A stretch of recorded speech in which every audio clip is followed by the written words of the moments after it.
Olá, seja muito bem-vindo, muito bem-vinda. Esse é o seu Bíblia Fácil aqui na TV Novo Tempo.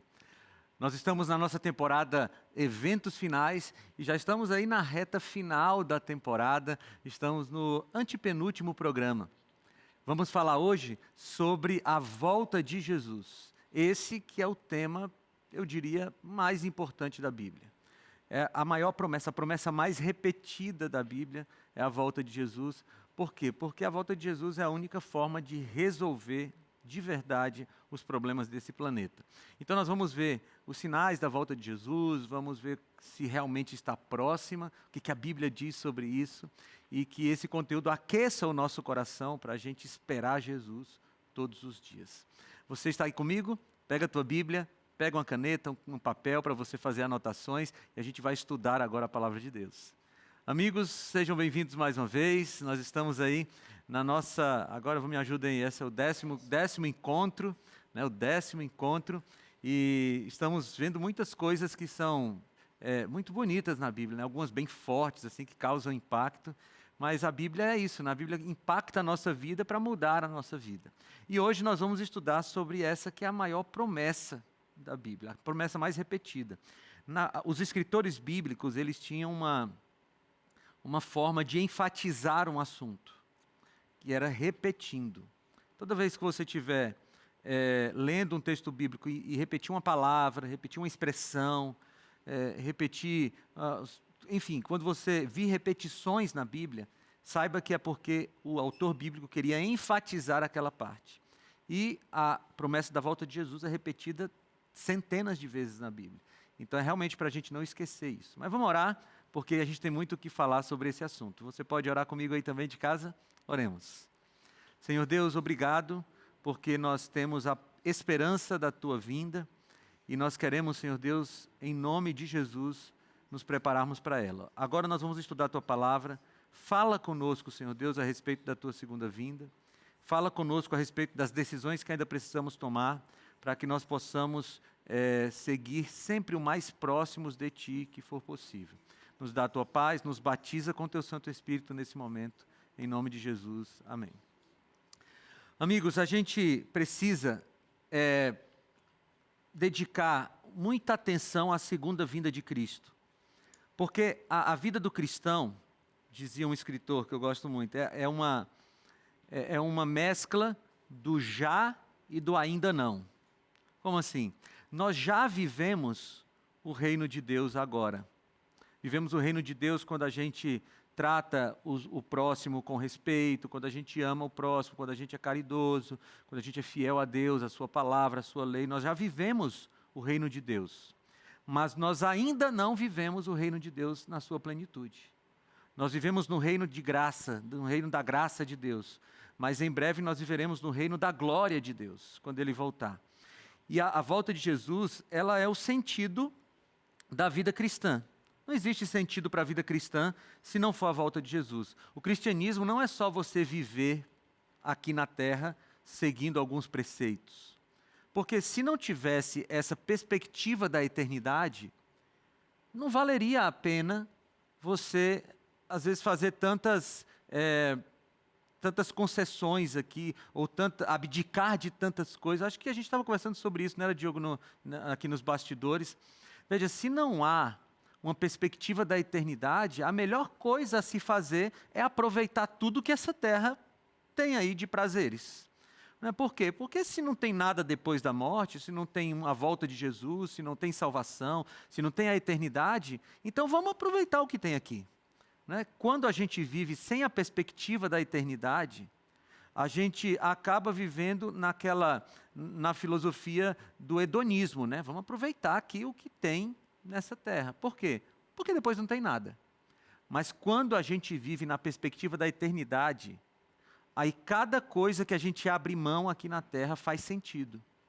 Porque veja, se eu abro mão de um determinado prazer aqui na terra, que vai me proporcionar talvez minutos, horas, dias, anos de prazer na terra.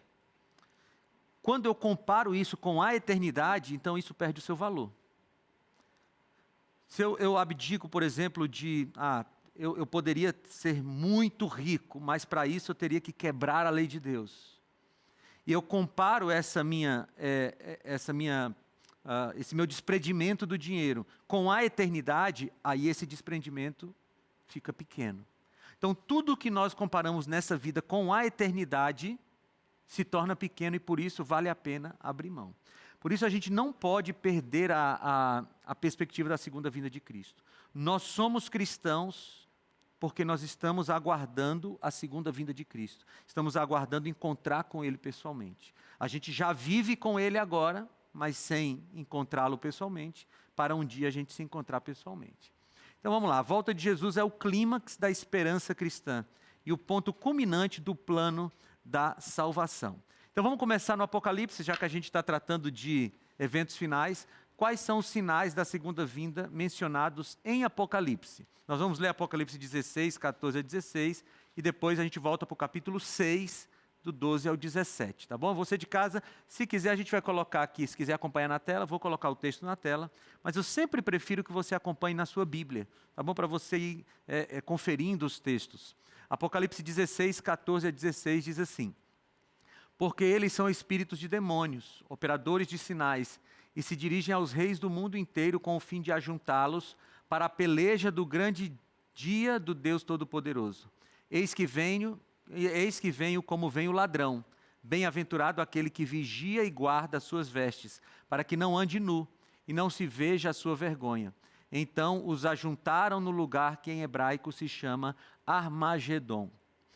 Aqui nós temos alguns sinais da vinda de Jesus, né? A gente tem perseguição, a gente tem aqui a vinda de Jesus como sendo surpresa, né? O próprio Jesus tinha dito isso quando ele esteve na terra, está lá nos evangelhos, que ninguém sabe o dia e a hora, que ele vem como ladrão, ou seja, de surpresa, e que também, aqui João está nos falando, que nesse período, logo que antecede a volta de Jesus, teria uma guerra chamada de Armagedon. Essa guerra do Armagedon não é uma guerra física entre dois exércitos de dois países. Ela é uma guerra espiritual. Veja que está no contexto ali das pragas, né? Está no contexto das pragas. Então, vai ser uma guerra espiritual do mal tentando vencer os filhos de Deus, tentando trazer os filhos de Deus para o seu lado. Então, é uma guerra espiritual. Esse é um sinal da vinda de Jesus que está no Apocalipse. Agora vamos voltar um pouquinho para o capítulo 6, 12 a 14. Vi quando o Cordeiro abriu o 6º selo, e sobreveio grande terremoto. O sol se tornou negro como saco de crina, a lua toda como sangue. As estrelas do céu caíram pela terra, como a figueira, quando abalada por vento forte, deixa cair os seus figos verdes. E o céu recolheu-se como um pergaminho quando se enrola. Então todos os montes e ilhas foram movidos do seu lugar. Nós estamos aqui com os sinais naturais da volta de Jesus. Você percebe que Apocalipse, ele faz eco com Mateus capítulo 24, que a gente vai já ler. Porque Jesus, no seu sermão profético, em Mateus 24, ele fala de guerras, ele fala de terremoto, ele fala de fome. Então, Apocalipse, logicamente, combina com Mateus capítulo 24. A Bíblia toda fala sobre isso. Aliás, a primeira pessoa que falou da segunda vinda de Cristo foi Enoque, aquele que foi arrebatado. Não sei se você já viu esse texto.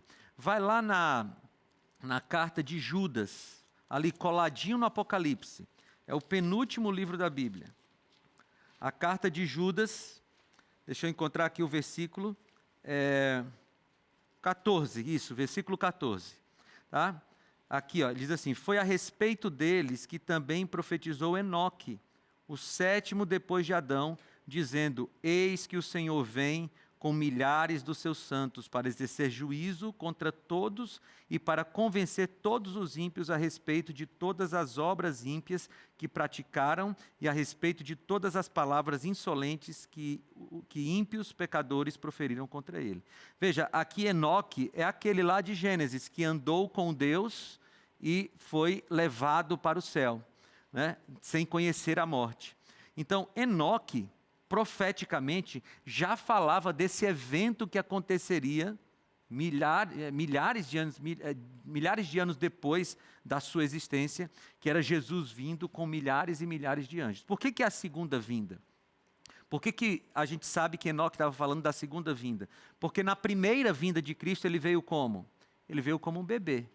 Ele nasceu em Belém, sem muito alarde, ele não veio com muitos anjos, os anjos até anunciaram o nascimento dele, mas ele veio simples, como um bebê.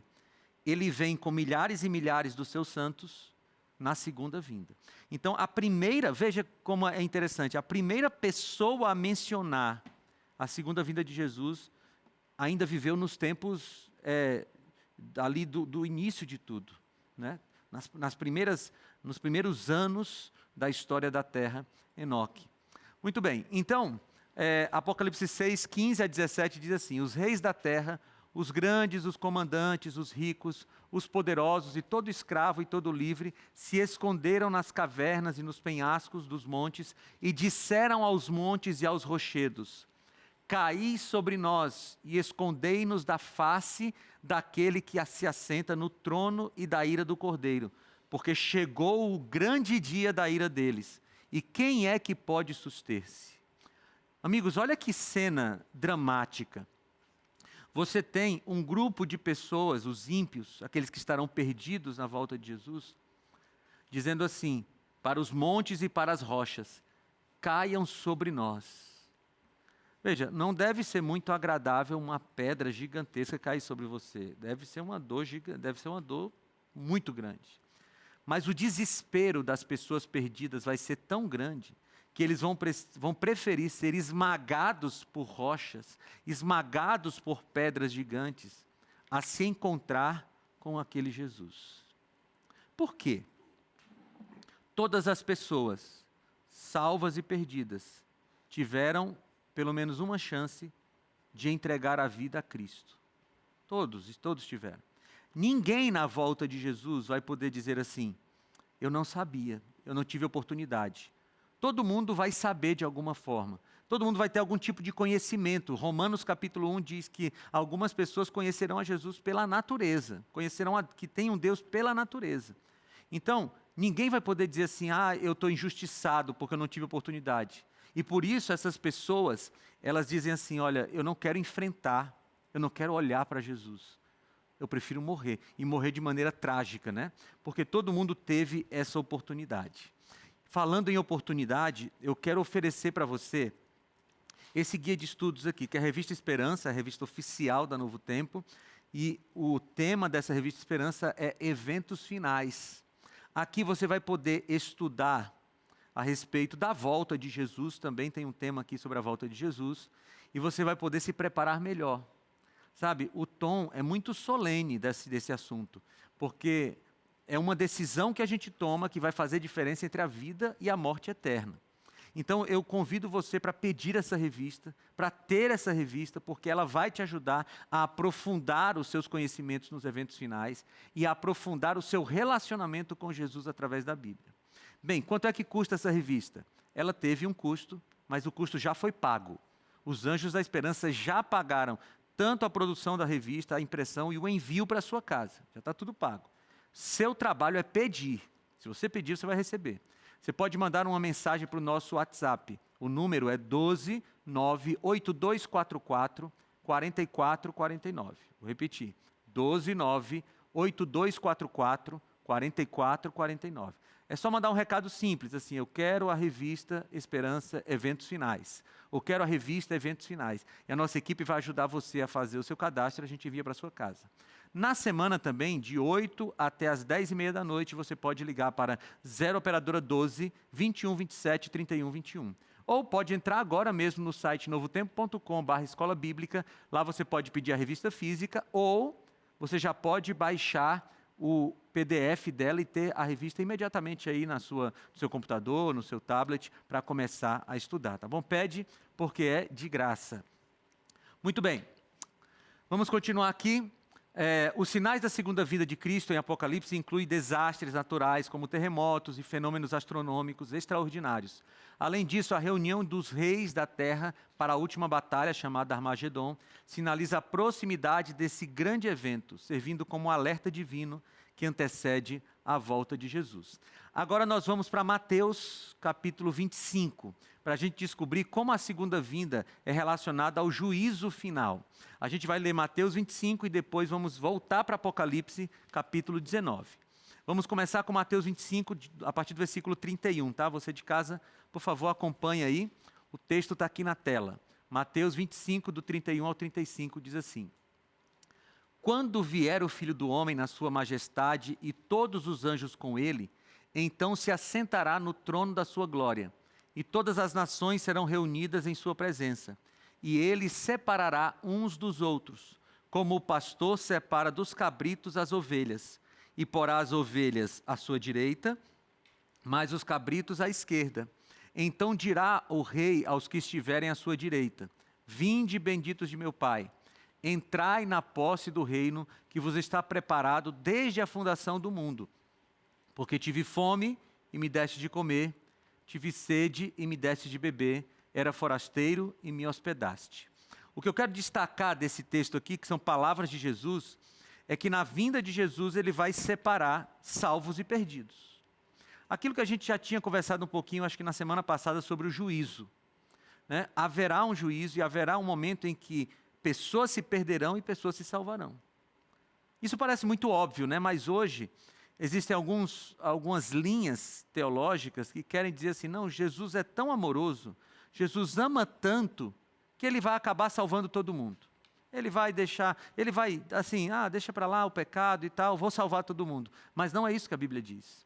A Bíblia diz que quando Jesus voltar, ele vai separar os cabritos das ovelhas. Ele vai separar salvos e perdidos. E ele vai dizer para os salvos: entrem na festa das bodas, entrem na casa do Pai.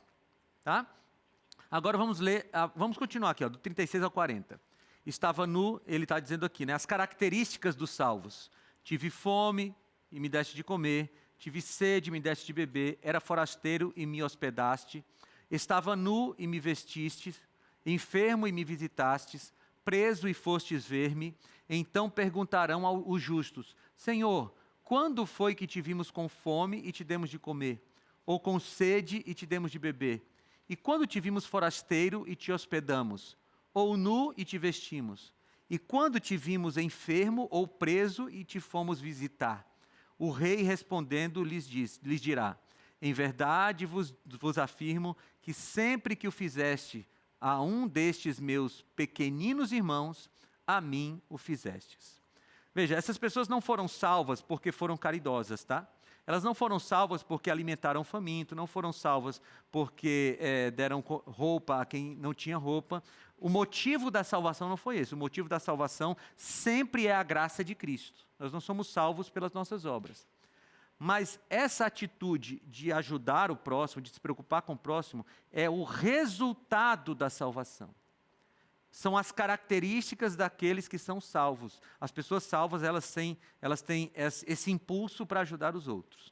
Tá? Agora vamos lá, continuar aqui em Mateus 25, agora do 41 ao 46. Então o rei dirá também aos que estiverem à sua esquerda. Veja, aqui no texto os que estavam à direita eram salvos, e ele diz: venham para o reino do seu Pai, porque vocês tinham as características dos salvos. Agora, para os perdidos, o que é que ele diz? Apartai-vos de mim, malditos, para o fogo eterno, preparado para o diabo e os seus anjos, porque tive fome e não me deste de comer, tive sede e não me deste de beber, sendo forasteiro, não me hospedastes, estando nu, não me vestistes, achando-me enfermo e preso, não fostes ver-me. E eles lhe perguntarão: Senhor, quando foi que te vimos com fome, com sede, forasteiro, nu, enfermo ou preso, e não te assistimos? Então lhes responderá: em verdade vos digo que sempre que o deixastes de fazer a um destes mais pequeninos, a mim o deixastes de fazer. Irão estes para o castigo eterno, porém os justos para a vida eterna.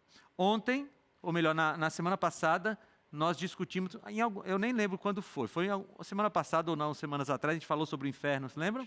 E a gente discutiu essa questão do castigo eterno e do fogo eterno, né? Aqui está uma oposição entre vida eterna e castigo eterno. O castigo eterno é o contrário da vida eterna, portanto é a morte eterna. Falei para vocês que só tem vida eterna o salvo. O perdido não tem vida eterna, nem no inferno, porque o inferno não existe, nós vimos ontem, tá? Muito bem, a segunda vinda de Cristo está diretamente ligada ao juízo final, quando ele separará os justos dos ímpios e julgará todas as nações. Esse momento não apenas marca o retorno de Cristo, mas também inaugura uma nova fase do plano divino, definindo os destinos eternos, recompensando os fiéis e punindo a injustiça. É importante lembrar que o destino de cada pessoa é resultado de suas escolhas e decisões. E tem uma coisa que eu não destaquei no texto, mas eu quero voltar aqui, ó. Aqui nesse texto, ele diz, aqui no começo, ele diz assim: apartai-vos de mim, malditos de meu Pai, para o fogo eterno preparado para quem? Para o diabo e seus anjos. Por que eu quero destacar isso? Porque o lago de fogo e enxofre, ele foi preparado para Satanás e seus anjos, para destruir aqueles que deram origem ao mal. Os seres humanos que irão para esse lago de fogo e enxofre foram porque escolheram ficar do lado de Satanás. Foram porque escolheram se abraçar com o pecado. O lago de fogo e enxofre é para destruir o pecado, destruir Satanás e seus anjos. Nenhum ser humano deveria ir para lá, mas alguns irão, infelizmente, porque escolheram o lado errado da história. Qual a importância de estar preparado para a segunda vinda de Cristo? Vamos agora para Mateus 24, o sermão de Jesus, e depois Lucas 21, que também é a reprodução do sermão de Jesus pelo evangelista Lucas. Mateus 24, 44 diz assim: por isso, ficai também vós apercebidos, porque a hora em que não cuidais, o Filho do Homem virá. Vamos ler o texto de Lucas, aí depois eu vou destacar uma coisa aqui com vocês. Lucas 21, 34 a 36. Acautelai-vos por vós mesmos, para que nunca vos suceda que o vosso coração fique sobrecarregado com as consequências da orgia, da embriaguez e das preocupações deste mundo, e para que aquele dia não venha sobre vós repentinamente como um laço, pois há de sobrevir a todos os que vivem sobre a face da terra, sobre a face de toda a terra. Vigiai, pois, a todo tempo, orando, para que possais escapar de todas estas coisas que têm de suceder e estar em pé na presença do Filho do Homem. Vamos juntar os dois textos. Em Mateus está escrito: vigiem, porque vocês não sabem a hora. Vocês não sabem quando vai ser. Aqui em Lucas tem umas coisas a mais, né? Porque ele diz o que tira o foco de uma pessoa da volta de Jesus. Ele fala de orgia, são pecados relacionados à sexualidade. Ele fala de embriaguez, ou seja, ele fala de tudo aquilo que tira o nosso estado de consciência. Isso aqui envolve álcool, drogas, tudo que tira o nosso estado de consciência, a plenitude da nossa consciência. Mas ele também fala aqui das preocupações deste mundo. E nas preocupações deste mundo estão envolvidos o nosso trabalho, estudo, as contas, viagens, sonhos. Essas coisas não são más em si mesmas. Você tem que trabalhar? Sim, todos nós temos que trabalhar. A gente tem que pagar contas? Infelizmente, mas tem que pagar contas, né? A gente tem que cuidar das crianças, a gente tem que sonhar com a viagem, com o carro, com a promoção. Sim, não tem problema com isso. Não tem problema nenhum. Nós só não podemos permitir que essas coisas, elas anuviem o nosso foco na volta de Jesus. Porque, vejam, muita gente sabe desses sinais da volta de Jesus. Muita gente sabe desses eventos finais que nós estamos estudando. É possível que tenha pessoas nos assistindo que digam assim: olha, eu sei de tudo isso aí. Mas saber não é suficiente. Por quê? Porque às vezes a gente sabe, mas a gente está tão preocupado com outras coisas da vida que a gente não pensa nisso. Só você faz um exercício aí. Você já passou um dia inteiro na sua vida sem pensar na volta de Jesus? Eu já. Chegou no final do dia, eu me preocupei com conta para pagar, com um problema para resolver, não sei o quê, trabalho, e meu Deus, eu não pensei na volta de Jesus hoje. E tem gente que passa dias, semanas, anos, sem pensar na volta de Jesus. Por quê? Porque está preocupado demais com as coisas desse mundo. Então Jesus diz, olha, cuidado, acautelai-vos, para que vocês não sejam sobrecarregados com esses cuidados da vida, tá? Estar preparado para a segunda vinda é essencial, pois ela acontecerá de forma inesperada. Aqueles que permanecerem vigilantes e fiéis aos ensinamentos de Cristo serão recebidos no reino de Deus. Esse estado de prontidão envolve manter a fé, viver com retidão e estar atento aos sinais que apontam para a volta de Jesus. Quando é que nós temos que estar preparados para a volta de Jesus? Quando? Agora, todo dia. Até porque, se chegar o momento da nossa morte, quando a gente fechar os olhos, não tem mais como decidir. Nós já vimos aqui nessa temporada que depois da morte não tem mais como se arrepender, os mortos não amam, diz o salmista, os mortos não odeiam, os mortos não louvam a Deus, diz o Salmo 115. Então, o período que nós temos para decidir é enquanto a gente está vivo. E veja, a gente não sabe até quando ficará vivo, né? Isso não é alarmismo, isso é uma constatação. A gente, às vezes, morre com 97 anos, 100 anos, mas, infelizmente, algumas pessoas morrem aos 15, 16 anos. Então, precisa estar pronto todo dia. Porque se chegar a hora da gente dormir o sono da morte, a próxima coisa que nós veremos será a volta de Jesus. Bem, é só metade do tema até agora, tá bom? Então vai ter um tempinho agora para você ir aí ao banheiro, tomar uma água, mas volta porque a gente vai voltar com Bíblia Fácil já já. A segunda vinda de Cristo, ela é algo que a igreja espera, que nós esperamos, e existem várias linhas de interpretação. Então, o pastor Felipe nos fez entender uma das linhas, né, que diz que a volta de Cristo, ela será em uma única fase, né, e ela irá fazer, né, com que tudo o que a igreja espera, a igreja anseia, finalmente vai ser resolvido. Como ele bem falou, vai resolver todos os problemas da humanidade. A volta de Cristo vai ser o fator determinante para a resolução de todos os problemas da humanidade que hoje nós conhecemos. Olha, duas certezas, né? Da salvação pelos méritos de Cristo e de que Ele voltará, né? Nós estaremos reinando com Ele. Também dá uma certa esperança das dores e sofrimentos que a gente passa aqui, de que isso um dia vai ter fim. De nada vale a vida sem Jesus. Então, não adianta nada a gente aqui na Terra conquistar tantas coisas, entrar em tantos lugares e quando chegar lá, a gente não poder entrar no que realmente importa, que é a eternidade. Então, como o João não conseguiu descrever, a gente também não consegue descrever em palavras, mas a gente tem essa certeza de que será incrível, maravilhoso. Nem as mais belas palavras podem descrever como será. Então a gente aguarda muito por isso e que seja breve, né? É o que a gente espera.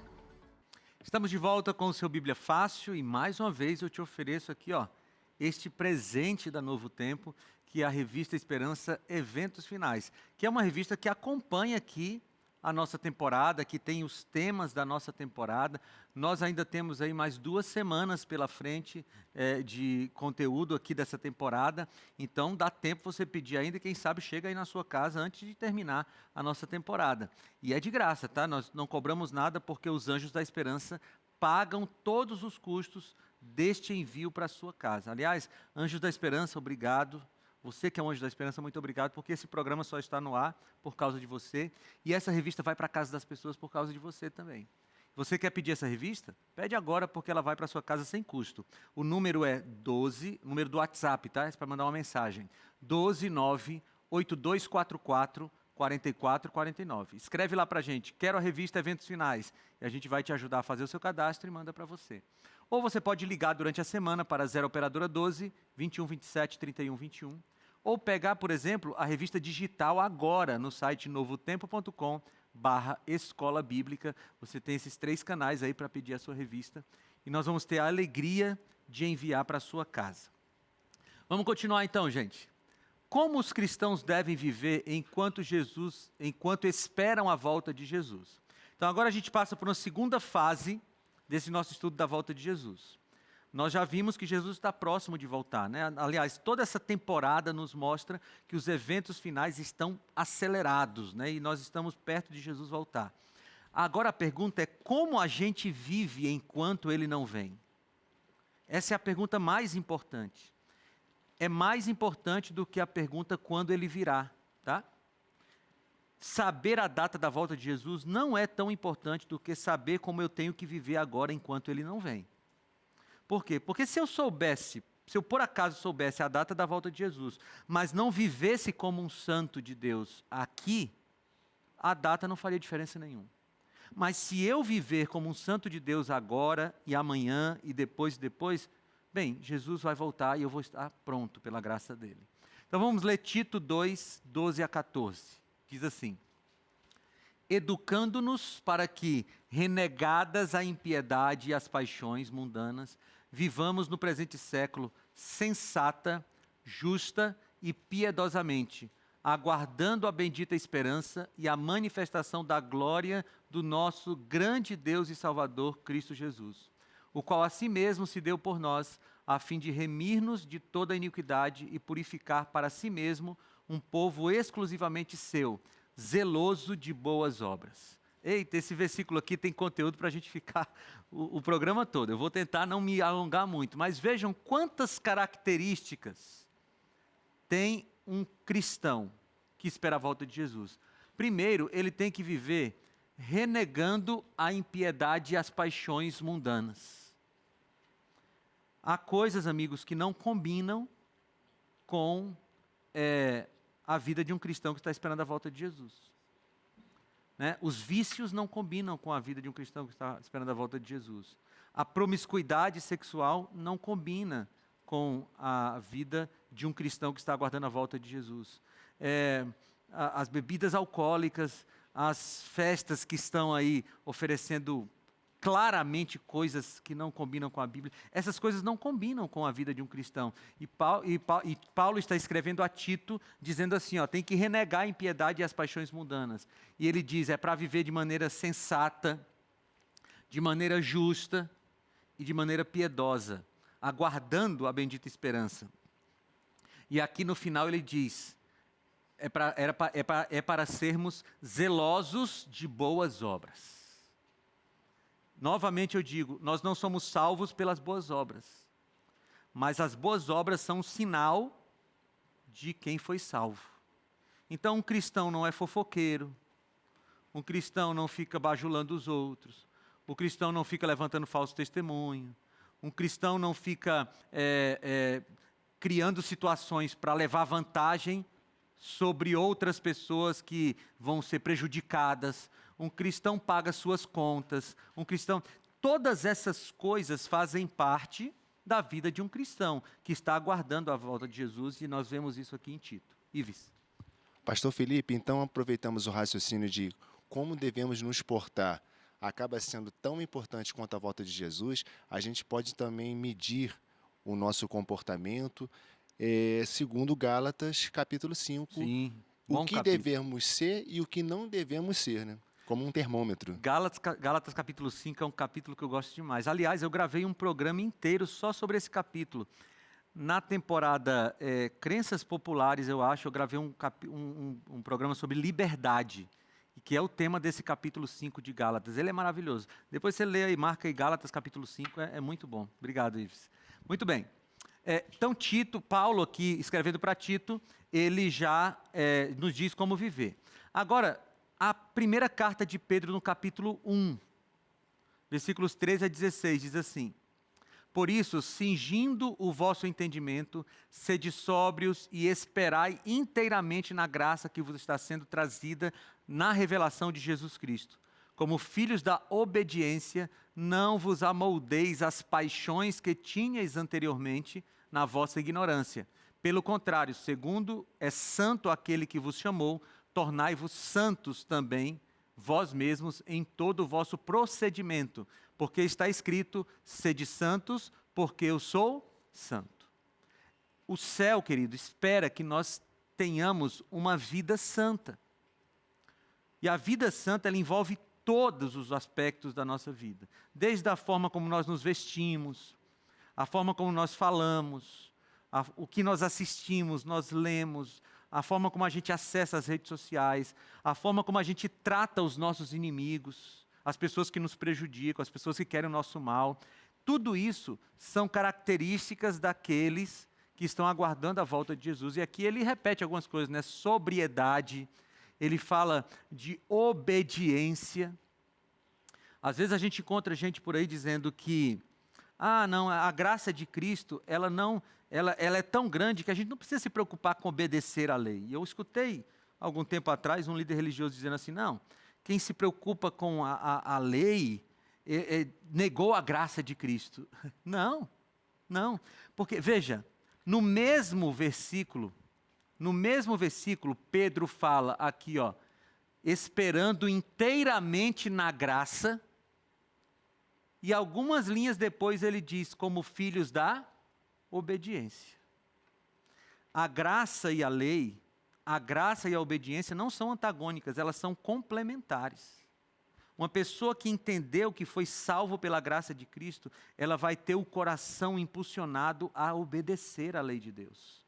E isso é uma coisa que acontece na vida do cristão. Vai, Ives.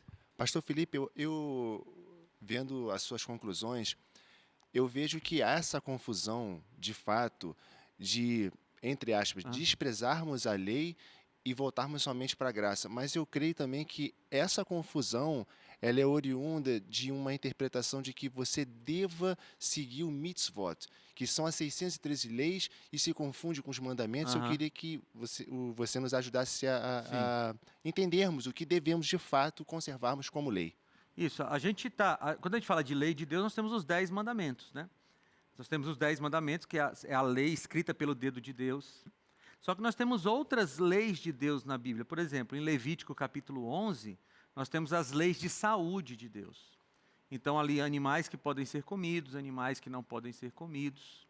Lá em Romanos capítulo 12, 13, 14, nós temos leis de Deus a respeito do relacionamento com os outros, como tratar os inimigos, como tratar as autoridades, né? Então, a Bíblia, eu olho para a Bíblia, amigos, e tudo que Deus recomendou que eu faça, eu considero lei.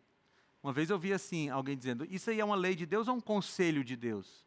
E eu perguntei assim, quer dizer que para você um conselho de Deus pode ou não ser seguido? Peraí, quem é que está te aconselhando? É o teu vizinho ou é Deus? Porque se Deus disser assim, meu filho, eu tenho um conselho para você, vá por esse caminho, eu vou dizer assim, Senhor, se já quer só um conselho, eu vou pelo outro. Ninguém trata Deus assim em sã consciência. Então a Bíblia toda tem leis de Deus para nós, mas os 10 mandamentos eles são o padrão de conduta. Nós seremos julgados no juízo de Deus, tendo como parâmetro os 10 mandamentos, tá? Pode falar, Alex. Pastor, a santificação é um processo extremamente importante para Sim. o crente e ele acompanha a nossa vida, porque enquanto nós estivermos nos santificando, nós estamos nos preservando, nos guardando do mundo.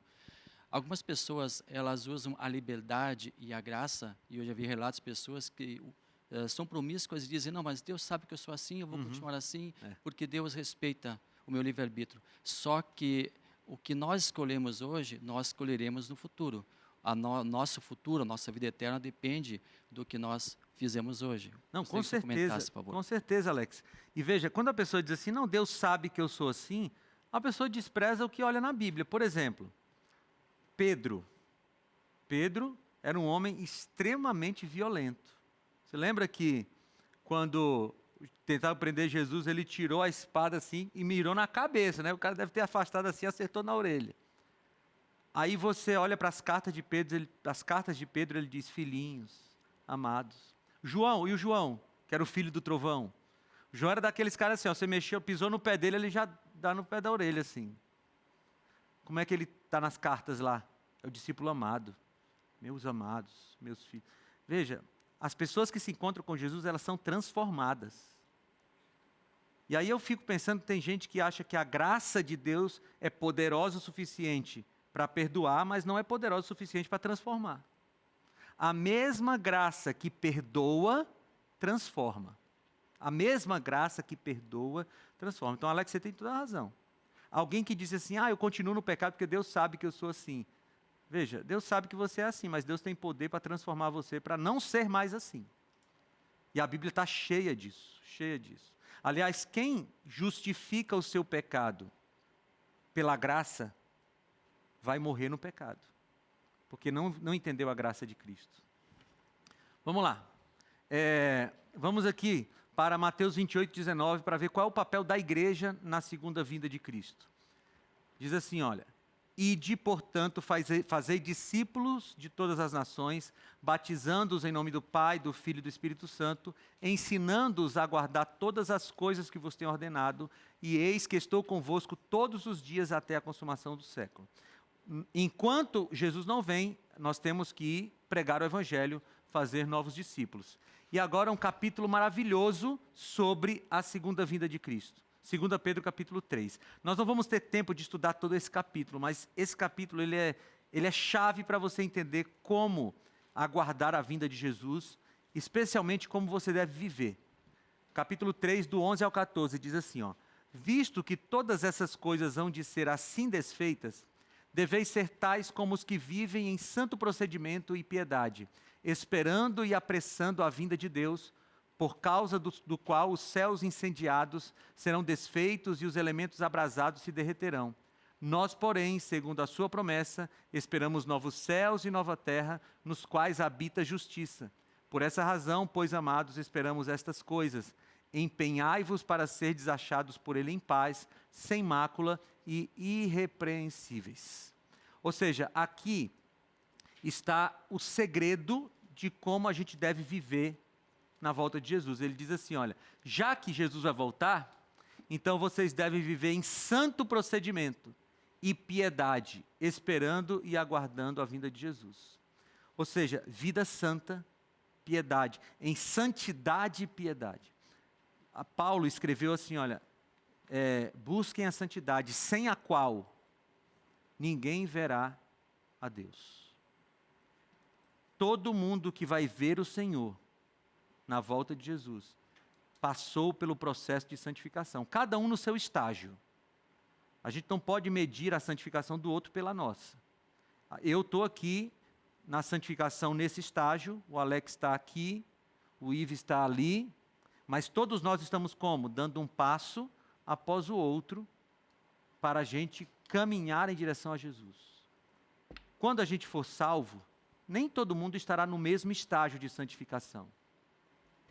Alguns estarão iniciando o processo de santificação, porque aceitaram Jesus um pouco antes da vinda dele. Outros estarão bem avançados no estágio de santificação, porque passaram a vida toda esperando a volta de Jesus. Mas o importante é a gente avançar todo dia, sem se comparar com o outro, sem querer ser melhor que o outro, se comparando com Jesus. Sabe por quê?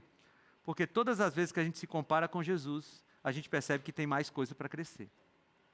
Toda vez que a gente compara a nossa vida com a vida de Jesus, a gente percebe que tem mais coisas para crescer. A verdade, amigos, é que Jesus está voltando. Jesus está muito próximo de voltar. E como é que a gente deve lidar com esse sentimento da volta de Jesus? Um homem chamado Guilherme Miller viveu ali por volta de 1830, 1840. Ele era um batista, ele era membro da Igreja Batista. E ele começou a estudar as profecias de Daniel. E quando ele começou a estudar as profecias de Daniel, ele percebeu que ele se deparou com a profecia das 2.300 tardes e manhãs, lembra? E ele começou a calcular e ele percebeu que a profecia das 2.300 tardes e manhãs terminaria por volta de 1843, 44. E ele foi convidado e começou a anunciar isso, porque ele entendia até então que era a volta de Jesus. Ele não tinha entendido toda a profecia, como a gente mostrou aqui, que era a entrada no lugar santíssimo. Ele entendia que era a volta de Jesus. E ele começou a anunciar com força a volta de Jesus, e as pessoas começaram a se reunir, e ele criou um movimento do advento mesmo, muita gente se preparando para encontrar Jesus por volta de 1843, 44. Bem, esses anos se passaram, Jesus não voltou porque o evento das 2.300 tardes e manhãs não era a volta de Jesus. E começaram a zombar do Guilherme Miller. E um dia alguém passou perto do Guilherme Miller e disse assim: Senhor Miller, e agora? O senhor vai aguardar a volta de Jesus para quando? Já depois de 1844. O senhor vai aguardar a volta de Jesus para quando? Zombando dele, zombando da fé. E a resposta que ele deu, ela sempre está na minha cabeça, porque Guilherme Miller respondeu assim: eu já tenho uma nova data para aguardar a volta de Jesus. E as pessoas se espantaram. Como assim tem uma nova data? Eu vou aguardar Jesus para hoje, hoje e hoje, até que Ele venha. Lindo isso, né? Eu vou aguardar Jesus para hoje, hoje e hoje, até que Ele venha. É assim que a gente tem que viver. Para quando é que a gente está esperando Jesus? Para hoje. Eu estou pronto para a volta de Jesus hoje, pela graça dEle. E se Ele não vier hoje, amanhã eu espero de novo a volta de Jesus. E depois da manhã eu espero de novo a volta de Jesus. E eu esperarei preparado até que eu encontre com o meu Senhor. O mais importante da volta de Jesus não é quando Ele virá. O mais importante é eu estar esperando Jesus todo dia, vivendo como aquele que vai encontrar com Jesus nos ares. Ah, amigos, como eu sonho com esse dia. Às vezes eu estou na rua assim, dirigindo ou caminhando, e eu olho para o céu e fico perguntando: quando vai ser, Senhor? Quando é que o Senhor vai, quando é que essa nuvem do tamanho da mão de um homem vai aparecer no céu e de repente essa nuvem vai crescer? E então a gente vai ouvir trombetas, a gente vai ouvir coro dos anjos e a gente vai ver Jesus descendo para nos buscar. Quando vai acontecer? Eu não sei quando é, mas a minha decisão é estar pronto hoje, hoje e hoje até que Ele venha.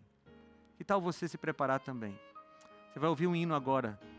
Enquanto você ouve esse hino, entrega a tua vida a Jesus e se compromete em se preparar todo dia para a volta de Jesus, porque em breve Ele virá. Prepare-se e ouça isso enquanto você ouve o hino.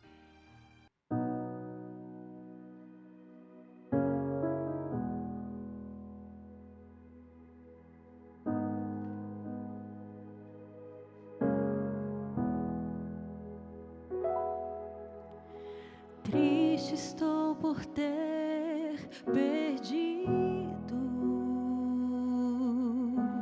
a inocência pura que vivi,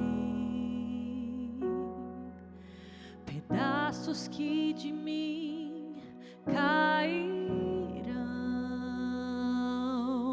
pareciam ter caído no vazio.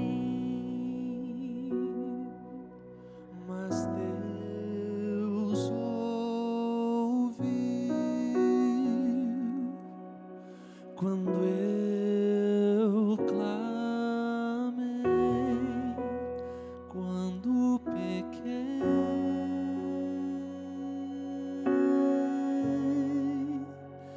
É feliz quem já chorou ao perceber que é pecador e ao clamar pelo perdão, meus pedaços Deus juntou.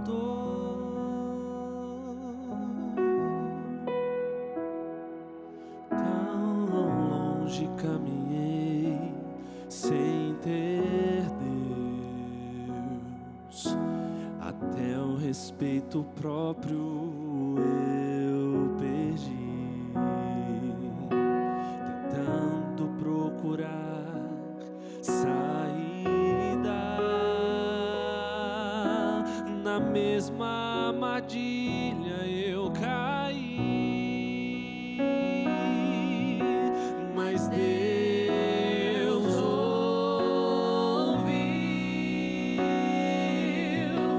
quando eu clamei,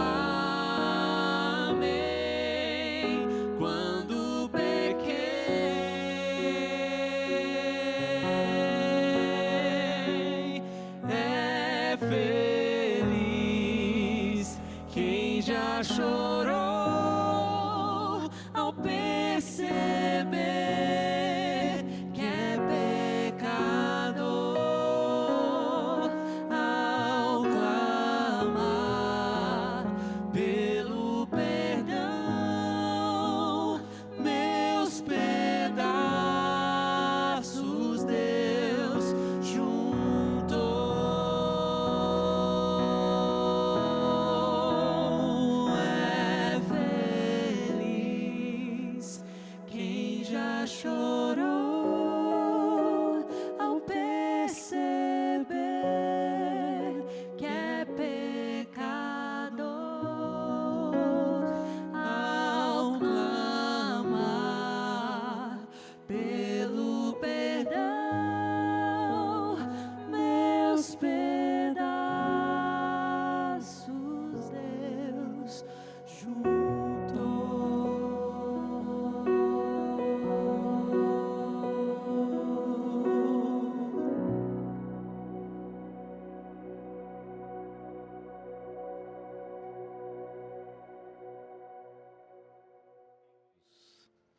João, lá no finalzinho do Apocalipse, ele termina o livro dizendo assim: o Espírito e a noiva dizem, vem.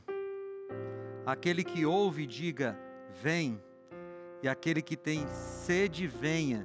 E quem quiser, receba de graça a água da vida. Aí lá no versículo 20 ele diz, aquele que dá testemunho destas coisas diz, certamente venho sem demora. Aí João diz assim, do fundo do coração, amém. Vem, Senhor Jesus. Esse é o sentimento. A gente precisa amar a volta de Jesus. Mas como é que a gente faz para amar a volta de Jesus? É amando a Jesus. Você já teve que passar um tempo longe de alguém que você ama? Uma viagem, alguma coisa assim? Por que você quer voltar logo? E se encontrar logo? Porque você ama. Se a gente aprender a amar a Jesus, a gente vai viver todo dia dizendo assim, Senhor, volta, vem, eu quero te encontrar. O grande motivo da volta de Jesus é Ele. E terão, lógico, muitos outros benefícios, como a vida eterna, o reencontro com os nossos amados. Mas tem que ser como João, dizer assim, vem, Senhor Jesus. Você de casa também sente essa fogueira no seu coração quando fala da volta de Jesus? Seu coração aquece quando fala da volta de Jesus? Se não, amigos, então passe a amar a Jesus, passe a estudar a Bíblia.